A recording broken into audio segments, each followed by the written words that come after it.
Okay, this is a video, sort of like a rent video, to one to justify my prices, and I almost hate when people like waste my time. I'll do a quote, I'll do a cost rundown, put my labor fees and everything in, and there's some people that they may have talent, or whatever, but sometimes I think they don't realize how much goes into a harness, and I think they eventually will bite off more than they can chew, and then it'll end up costing a lot more than if they just got a harness from me.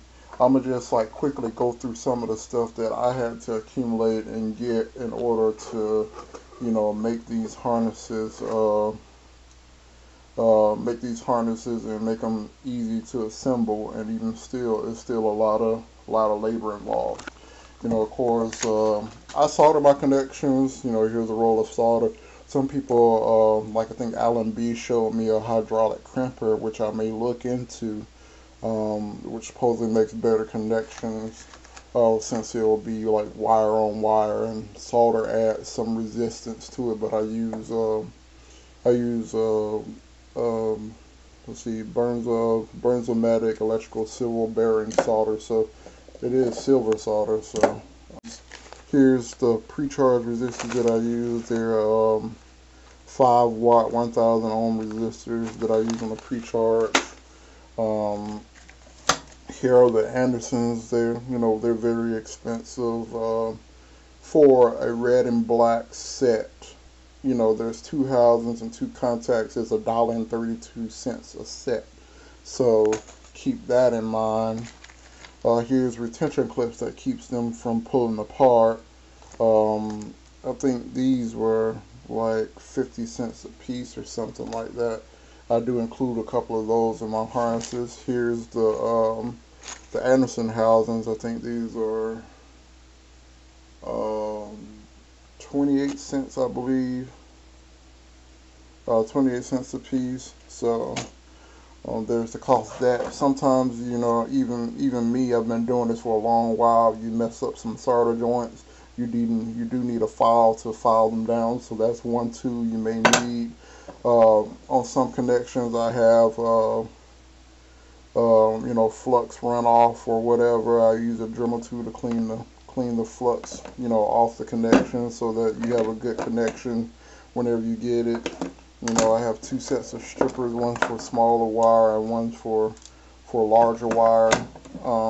Here's a pen torch. These are around about $15-$20 for the cheap ones. This one's been serving me fine for 6 months, although it's starting to give me a little trouble, so I'm gonna have to buy another one really soon. Standard pair of needle nose pliers to hold some hot stuff every now and then.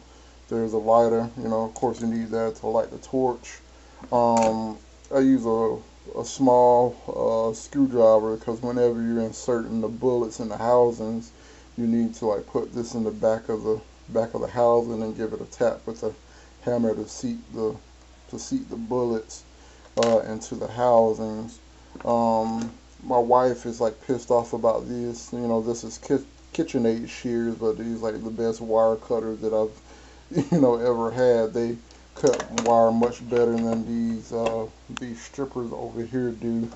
Generic shears can sometimes handle the lower gauge wire, so there's that. Sometimes you need a voltmeter just to confirm continuity, make sure you're soldering stuff right. Here's a vise that actually a customer got for me. It was a cheap eBay vise, but look at all the character and everything that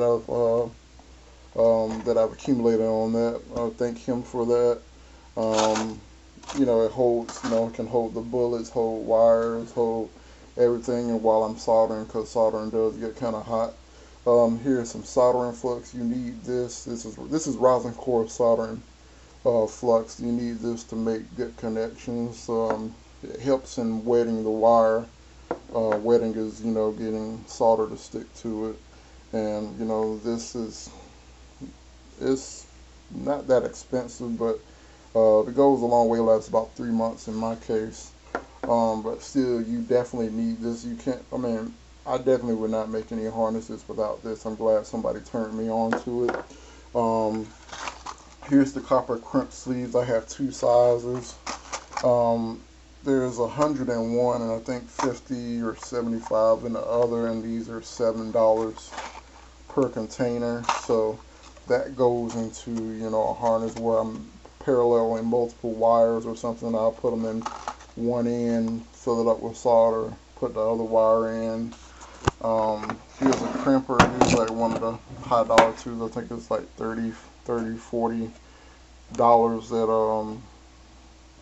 at Power Works.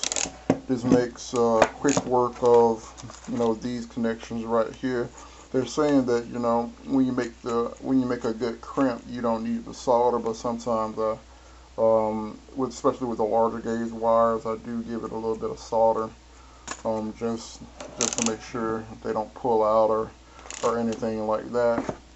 And there's the wire right here. This is just not remnant wire. I've actually got several projects going where I have extra wire, but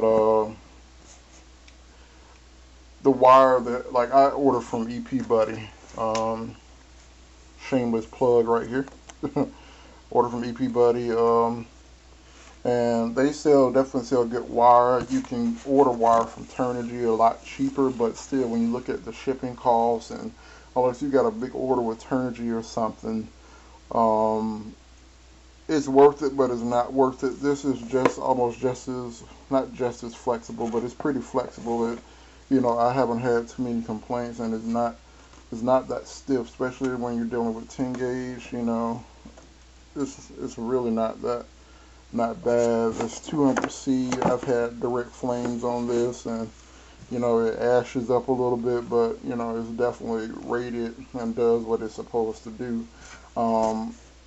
And the price at EP Buddy is a little high because you are ordering domestically, and so it's already been shipped here, and so you don't have like the price inflation, you know, and this, that, and the other. Like Hobby King still probably has a little bit better price, but if you're impatient and you need wire now, order from EP Buddy. And then again, wire isn't cheap, you know, especially when you start getting up to the larger gauges like 10 gauge and 8 gauge. It starts getting very expensive, and one of the things that sets me apart is, like, you can buy these pre-made cables, but they use much lower gauge wire. I think like one of their charging cables uses like 12 gauge to 14 gauge or something. Yes, you can assemble a harness from that, but you know, I normally use 10 gauge on the pack side and 8 gauge, you know, on the controller side, just to reduce losses and so the wires don't heat up or anything. Just set this off to the side.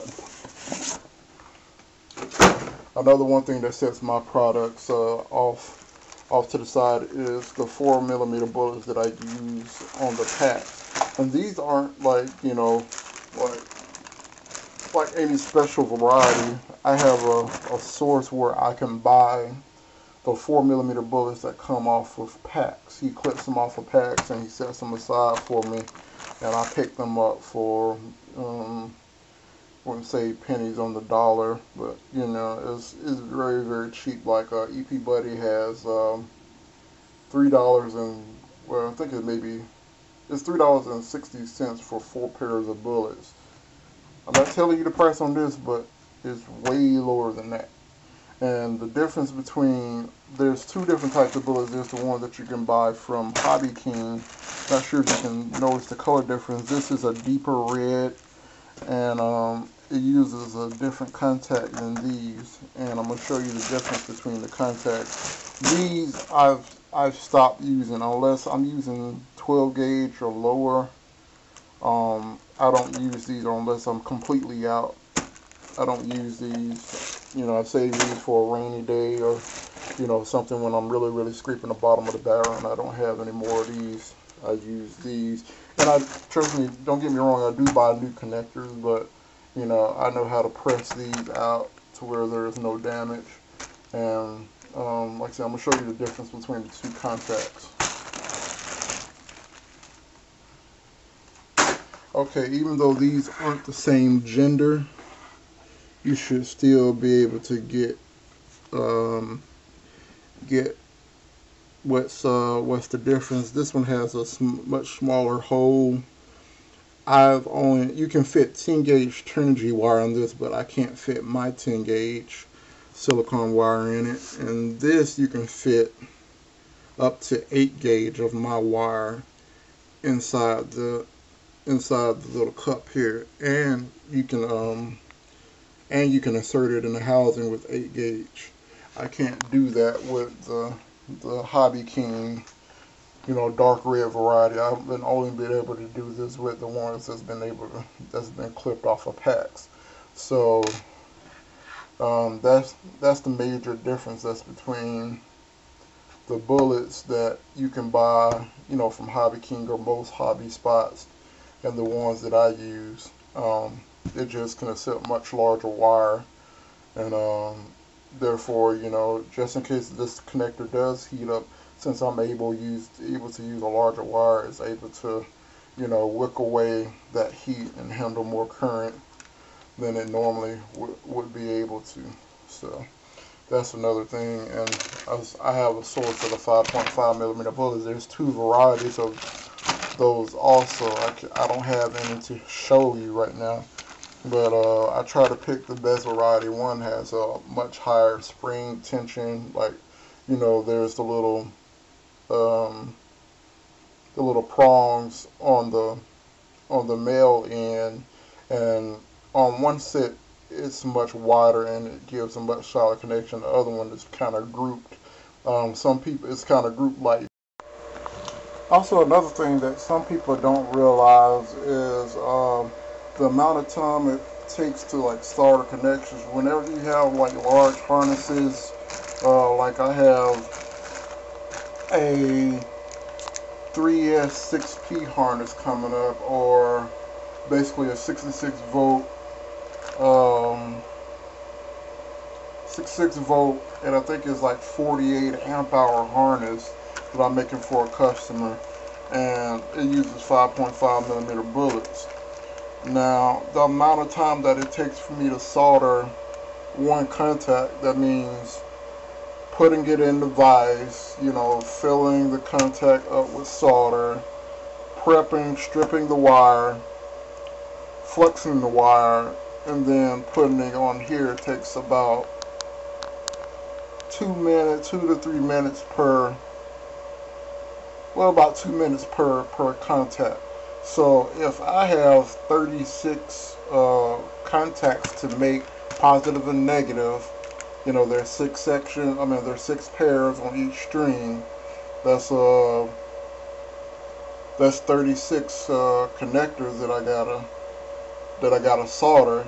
That takes time, and depending on how I'm feeling, or how I charge labor rates by the hour. Like some of the smaller harnesses, my labor rate is about $10 an hour. With some of the larger harnesses, it's about $15 an hour.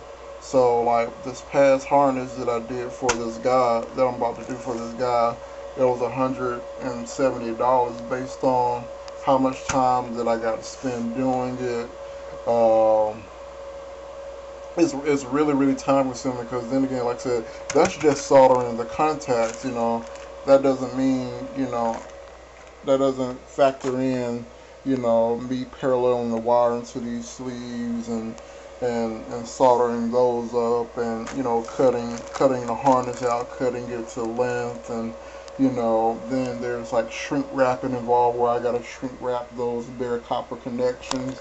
And that's one thing I didn't show you was rolls of heat shrink. That costs, that's one of the things that you'll need when you're making harnesses. Like I said, all of this stuff adds up. By all means, if you want to go out and tackle it yourself, and maybe you're technically inclined and you do have all this stuff at home, more power to you. You did come to me for a reason, because you either were being lazy, or weren't sure how to do it and everything. But this kind of gives you a somewhat of an overview of all the stuff that that you would need to successfully make a make a good harness. Um, so when I quote you a price and everything, and you have this exorbitant harness that you want me to make, and I'm saying that it's gonna, that it's gonna be X amount of hours to complete, and it's going to take this much material, because for me to actually take the time out and do the cost rundown on how much everything is going to cost, and how long it's going to take, and this, that, and the other. If I have stuff in stock, like I have wire in stock now, I have connectors and everything in stock, so I can make something really quickly. But other times I do have to order for vendors. There's vendor costs that just as if you were shipping materials to yourself, I gotta ship materials to me also. I'm making money off of this, but not a lot of money to where I can, be like Methods or some of the other people and buy $2,000 or $3,000 worth of stuff and sit on it. I can't eat this wire, so I have to buy it in certain quantities to where it's enough to make a harness, and maybe an extra one if there's enough material left over. Trust me, I'm not overcharging. I'm charging you the same exact rate as far as materials. I'm not overcharging. I'm charging the same exact that you would pay yourself. There are bulk discounts, this, that, and the other, but it's just one of those things. The profit margin is really not that great. If I did everything at cost, like I said, I'm charging the same amount, for the contacts, for wire, this, that, and the other. The only thing that I'm really charging now is my time, which is like $10 to $15 an hour, depending on what harness I'm, making, and how long it's going to take. So, like I said, that's my rant for now. Like I said, if you want to make the harness yourself, you see what all that's involved in making one. See all the tools and everything that you need to make a harness yourself. If you still want me to do it and you have a much greater respect for me, doing it, by all means, so shoot me an instant message, and I'll be glad to make one up. But don't waste my time, and don't get shocked if you, like I say, if you do a tally rundown of some of the stuff yourself. I'm not overcharging. You just, you are paying USA labor rate. You can buy Chinese pre-made stuff, but it will be undersized for the job that you're doing, and you might more likely end up buying something, to suit the job better than what you bought that was pre-made. All of this is custom made. Everything is made from scratch. I don't use any pre-made material, even though I could, cut cost and, and do that. But, you don't know what's under the shrink wrap when you buy those harnesses. Just as if you don't know what's under mine. But, I will feel, I will feel that, my solder connections could, possibly pull a small vehicle, and I wouldn't send anything out that I wouldn't use. I mean, as the same techniques that I use to make my harnesses, I'm using on my battery packs myself, so I wouldn't give you anything that, I wouldn't use myself, and everything is super solid. It's handmade, custom made to order. You're not going to get sloppy seconds or factory rejects or anything that has, shrink wrap over to cover up a fuck up that somebody else did. So, that's my rant, and take it as you want, but don't get offended. Don't waste my time when it comes to getting quotes and stuff, because like I said, there's a lot that goes in. Unless you want to buy all of the stuff and make it yourself, and maybe your time, at least your time would be free, but still there's, if you don't have the tools, you got to accumulate and buy all of this stuff. Like I said, for a harness, you may only need 4 of these or 4 or 6 of these, but, here it is, you got to buy a whole pack. I have to buy a whole pack. Yes, I can eventually use all of these because I do make other harnesses, but there's a lot of stuff that you need to make this. So, thanks for watching. Thanks for hearing me out, and happy e-biking.